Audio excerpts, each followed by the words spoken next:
Hello friends, मैं हूं आपका अपना दोस्त अनिल कुमार सोनी। स्वागत है आपका पेन पॉइंट के ऑनलाइन क्लासरूम में। दोस्तों, अपन ने पिछले वीडियो में डाला था इकोनॉमिक्स की फर्स्ट यूनिट जो थी वो अपनी चल रही थी, और अपन ने पहले वीडियो में ये छोड़ा था कि माइक्रो और मैक्रो इकोनॉमिक्स क्या होता है, कहां से इसका ओरिजिन पॉइंट आया था, कहां से इसकी उत्पत्ति मानी जाती है, वो सब कुछ अपन ने उसमें देख लिया था।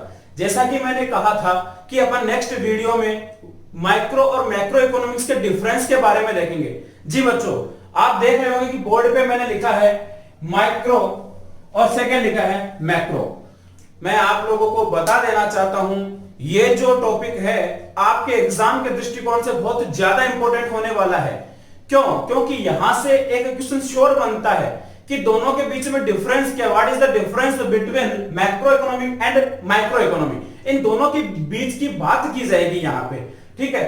तो यहां से अपन बात करें सबसे पहले पॉइंट की, इनके बीच में जो पहला डिफरेंस है उस डिफरेंस की बात कर रहा हूं। ध्यान से समझना बच्चों, बहुत इजी लैंग्वेज समझ। यहां पे इंग्लिश में लिखा हुआ है, अगर हिंदी मीडियम वाला भी साथ में कॉपी पेन लेके बैठा हुआ है तो मैं आप लोगों को बता दूं, आप साथ में हिंदी में लिखते रहिए, मैं एक एक चीज क्लियर करूंगा यहां से, ठीक है। सबसे पहले माइक्रो का मतलब समझ में आना चाहिए। मैंने पहले भी बताया था, माइक्रो का मतलब होता है सूक्ष्म, छोटा, एकदम छोटा जो भाग होता है, इंडिविजुअल यूनिट जो होती है उसको अपन माइक्रो कहते हैं, सूक्ष्म भाग कहते हैं। और मैक्रो का मतलब जो होता है आपको मैंने पहले भी बताया था, इसका मतलब होता है विस्तृत भाग। मतलब इकोनॉमिक्स का वह भाग जिसमें अर्थशास्त्र के छोटे भाग का अध्ययन किया जाता है वो क्या हो जाएगा, माइक्रो इकोनॉमी।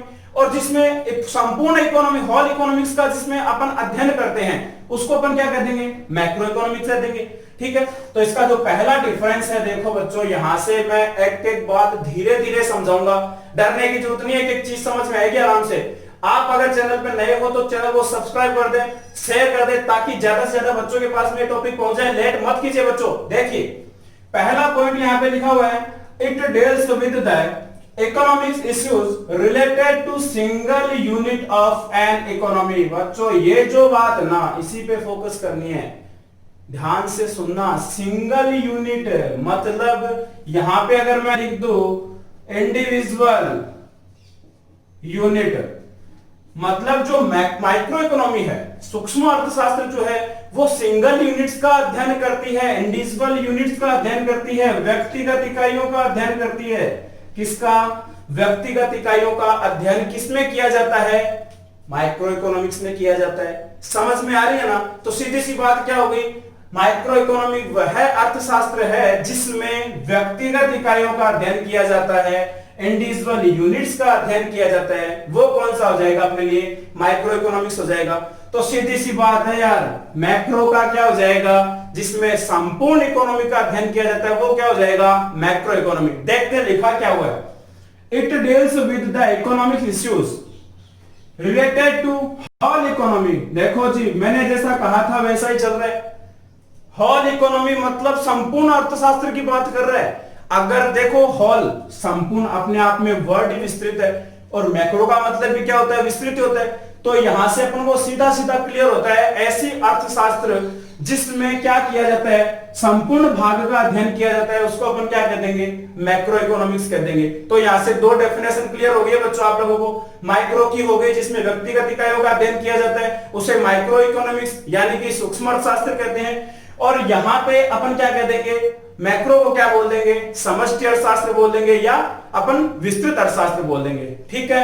पॉइंट नंबर 2 बच्चों, it is also called the price theory. बहुत इंपॉर्टेंट बात है, बहुत ज्यादा इंपॉर्टेंट है बच्चों। It is also called the price theory मतलब कीमत सिद्धांत। मैं यहां पे लिख रहा हूं कीमत सिद्धांत, ये लीजिए भाई। इसे कीमत सिद्धांत के नाम से भी जाना जाता है, प्राइस थ्योरी के नाम से किसे जाना जाता है, माइक्रो इकोनॉमिक्स को जाना जाता है। याद रख लेना, इकोनॉमिक्स का एग्जाम में क्वेश्चन आया हुआ है कि कीमत सिद्धांत के नाम से किसको जाना जाता है, माइक्रो इकोनॉमिक्स को जाना जाता है। क्यों जाना जाता है इसे प्राइस थ्योरी के नाम से, क्योंकि एक इंडिविजुअल यूनिट, मैं यहां पे आपको बताता हूं इंडिविजुअल यूनिट क्या होती है।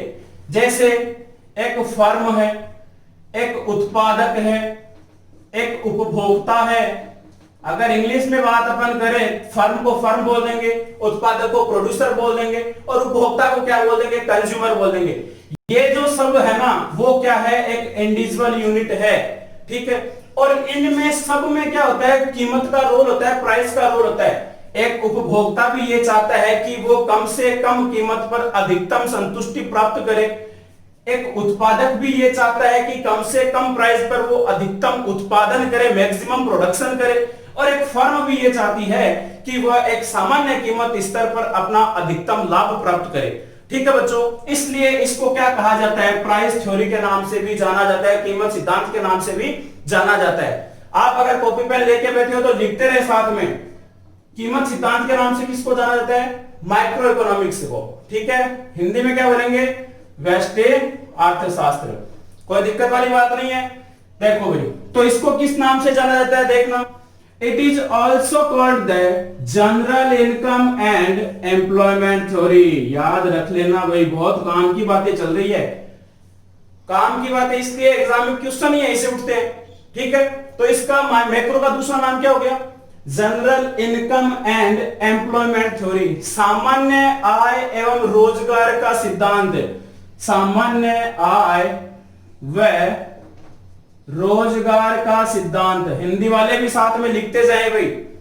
सामान्य आय व रोजगार के सिद्धांत के नाम से किसको जाना जाता है, मैक्रो इकोनॉमिक्स को जाना जाता है। कोई दिक्कत वाली बात नहीं है ना, ठीक है सर, यहां तक अपन को सब कुछ समझ में आ गया। पहला पॉइंट इंडिविजुअल का हो गया था, इसमें होल इकोनॉमी हो गया था। इसमें दूसरा पॉइंट हो गया प्राइस थ्योरी का, इसमें हो गया अपना general income and employment theory का, ठीक है। पॉइंट नंबर 3 देखते हैं भाई, it concerned with the price and output of one firm only. यार बहुत सब क्लियर करके बोल रहा है, अगला एक एक चीज क्लियर करके बोल रहा है, ओनली वन फर्म ओनली। इसका मतलब इंडिविजुअल की तो बात कर रहा है ना, अरे एक है, अकेला इंडिविजुअल ही होता है, ठीक है, उसकी बात कर रहे हैं। तो क्या कहता है कि माइक्रो इकोनॉमिक्स जो है ना वो केवल एक फर्म के उत्पादन और प्राइस पर ही ध्यान देता है, चाहे वो एक फर्म हो, चाहे वो एक उत्पादक हो, चाहे वो एक उपभोक्ता हो, ठीक है। इसलिए इसे कहा है one firm only, only word आ गया ना, ठीक है। तो फिर इसमें मैक्रो में क्या लिखा है, देखो मैक्रो में साफ साफ अगला कह रहा है, it concerned with the aggregate output and general price level in the economic. यार यहां से फिर से क्लियर कर दिया, एग्रीगेट जो वर्ड है वो खुद अपने आप में एक संपूर्ण है। देखो यहां से क्या है, अपन को ये चीज क्लियर करनी है कि एग्रीगेट जो है ना, aggregate output and general price level, aggregate का खुद ही मतलब संपूर्ण है, और अपन स्टडी भी किसकी कर रहे हैं, मैक्रो, जिसका खुद का मतलब भी क्या है, संपूर्ण है, ठीक है। तो इसमें किसका अध्ययन किया जाएगा, aggregate output and general price level, मतलब सामान्य कीमत स्तर। सामान्य कीमत स्तर, किसी भी देश में कीमत स्तर जो आंकी जाती है, मापी जाती है, वो सामान्य कीमत स्तर से मापी जाती है, ठीक है। तो सामान्य कीमत स्तर का नाम आ जाए, जनरल प्राइस लेवल अगर नाम आ जाए तो वो किस में आएगा, मैक्रो में आएगा। और प्राइस थ्योरी अगर आ जाए, कीमत सिद्धांत अगर आ जाए तो किस में आएगा, वो माइक्रो में आएगा, याद रख लेना, ठीक है, ठीक है सर। तो अब अपन देखते हैं चौथा पॉइंट। चौथा पॉइंट में क्या लिखा है, देखो, it assume macro variable constant, it assume macro variable constant. अब आप बोलोगे सर ऊपर तो आपने माइक्रो लिखा है और यहाँ पे मैक्रो वेरिएबल बोल रहे हो।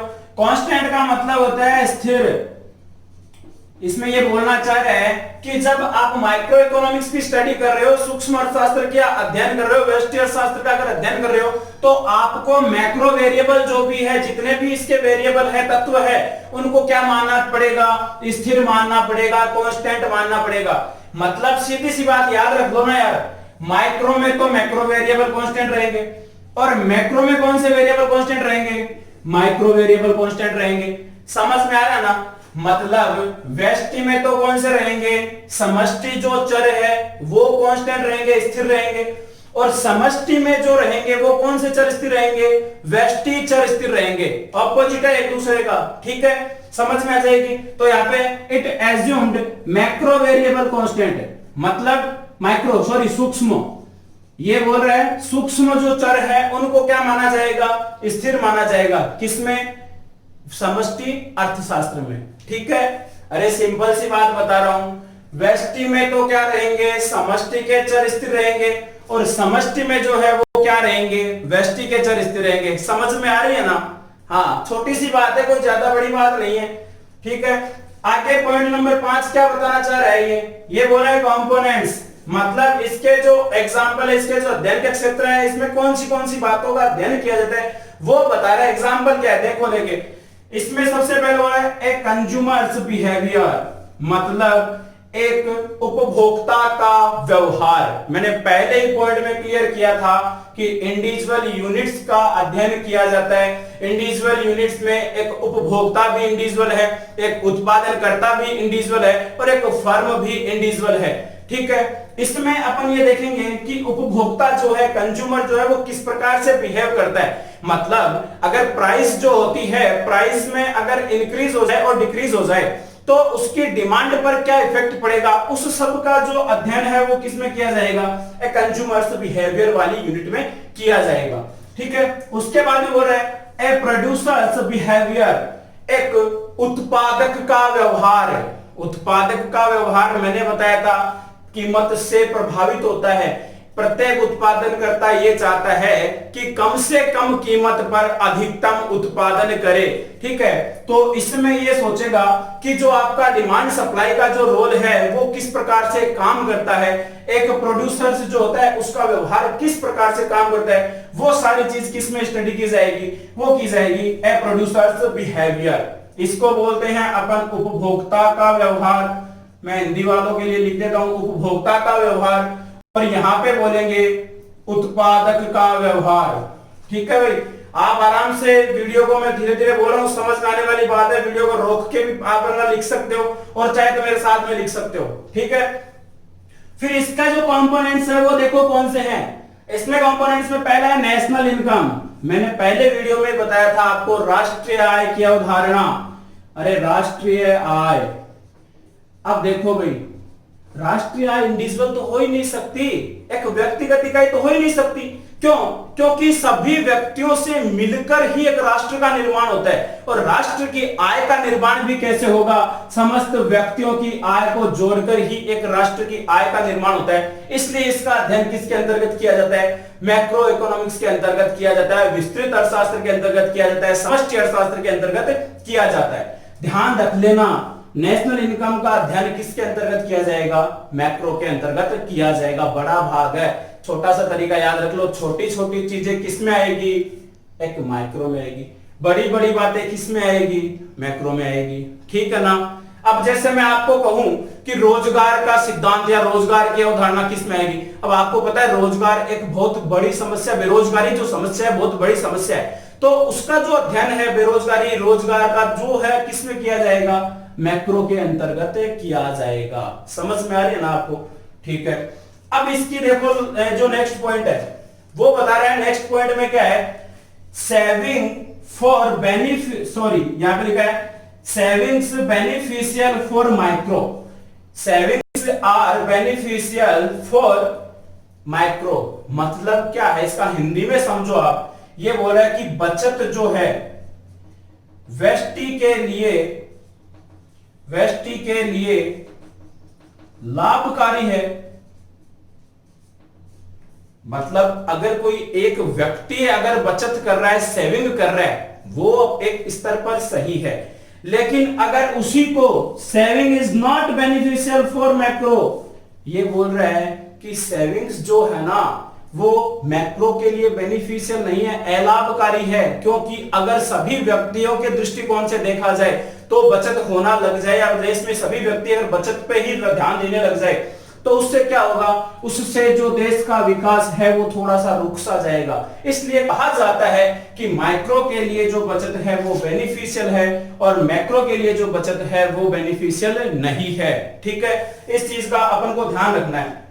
आगे देखो भाई, अब देखो यहां से ना एक चीज मैं और बता देता हूं, ये तो दोनों के बीच में डिफरेंस हो गया। मैं आप लोगों से उम्मीद यही करना चाहता हूं कि आप लोगों को माइक्रो और मैक्रो के बीच में जो डिफरेंस है वो अच्छे से समझ में आ गया होगा। आप चाहो तो इसका स्क्रीनशॉट ले सकते हो, ठीक है। वैसे आप बोलोगे सर इसका स्क्रीनशॉट लेके क्या करेंगे, आपने तो ऐसा कर दिया, ठीक है, तो आप आराम से समझ गए होंगे मैं एक चीज समझा रहा हूं आप लोगों को। अब मैं बात करता हूं माइक्रो के बारे में। देखो मैंने बहुत पहले बता दिया, पिछले वाले वीडियो में मैंने आपको ये बताया था कि माइक्रो की जो उत्पत्ति है, मैक्रो की उत्पत्ति है, वो ग्रीक भाषा से हुई थी, ठीक है। तो अब देखो मैं मैक्रो के बारे में थोड़ा सा आपको बता देता हूं कि ये जो वर्ड है ना, ये ग्रीक भाषा के किससे आया था आपको पता है?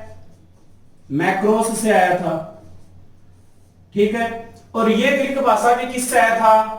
माइक्रोस से आया था, ठीक है सर। यहां तक तो आपने पिछले वीडियो में बता दिया था। अब नई बात क्या है, जो मैक्रो इकोनॉमिक्स है ना, मैक्रो इकोनॉमिक्स को क्या है कि एक वैज्ञानिक तरीके से, साइंटिफिक तरीके से आगे मतलब काम में लेना शुरू कर दिया गया था। इसके पीछे रीजन था, एक अर्थशास्त्री था जॉन मेनार्ड किन्स नाम का, जिसको अपन J.M. किन्स बोल देंगे, J.M. किन्स। अरे मैं J.M. किन्स बोल रहा हूं, कंस नहीं बोल रहा हूं। कई बच्चे होते हैं इसको कंस बोलते हैं, नहीं यार, ये किन्स है, जॉन मेनार्ड किन्स की बात कर रहा हूं, जिन्होंने क्या किया था 1936 में, 1936 में एक बुक लिखी थी समष्टि अर्थशास्त्र से रिलेटेड। उस बुक का नाम देखना बहुत इंपॉर्टेंट है यार, the general theory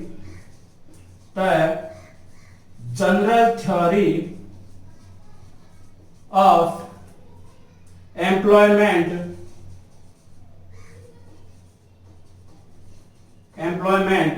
interest and money.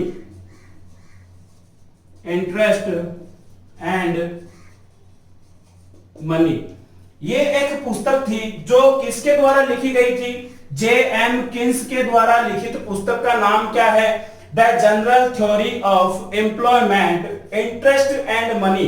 ये पुस्तक कब लिखी गई थी? 1936 में। एग्जाम में क्वेश्चन यहीं से उठते हैं भाई। इस पुस्तक का नाम दे दिया जाएगा और पूछा जाएगा कि ये किसके द्वारा लिखी गई है, तो आपको उत्तर बताना है J.M. किन्स के द्वारा लिखी गई है। कब लिखी गई है? 1936 में लिखी गई है, ठीक है, कोई दिक्कत वाली बात नहीं है। उससे पहले मैंने एक एडम स्मिथ की पुस्तक बताई थी पिछले वीडियो में आप लोगों को, ठीक है। उस पुस्तक का नाम था an inquiry into the nature and causes of the wealth of nations. वो किसकी पुस्तक थी? वो थी एडम स्मिथ की, जो इकोनॉमिक्स के क्या है? पिता है, ठीक है दोस्तों। ये थी अपनी इकोनॉमिक्स के माइक्रो और मैक्रो के बारे में डिफरेंस का टॉपिक था।